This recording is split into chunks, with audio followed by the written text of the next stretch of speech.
Görün neler yazmışam, yine bir eser yazmışam. Bu xalqın taleyindən, dərdindən, gileyindən edim sizlərə söhbət, belə olubdu bu dəhşət. 88-ci il aranı qatdılar qəfil, köhnə ədavət ilə, Rusun siyasəti ilə erməni daşnaqları tutdular torpaqları. Xalqı el obasından, yurdundan, yuvasından eylədilər didərgin, hamı əhvalı gərgin, ayrıldı vətənindən, çölündən, səmənindən.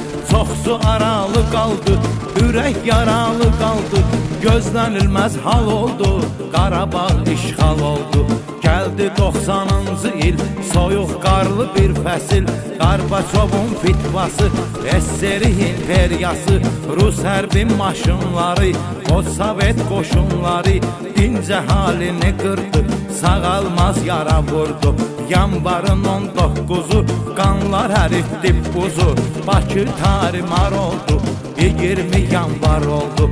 91-ci ildən Xankəndi getdi əldən, 92 fevralı oldu Xocalı işğalı. 25-i günü gecə baş verib Allah necə, şəhəri talan etdilər, güllə baran etdilər. 63 nəfər uşaq öldürüldülər nahaq, 106 nəfər qadın aldılar şəhid adın. 70'i qoca qarı puç oldu həyatları, 8 büsbütün ailə məhv oldu tamamilə. 487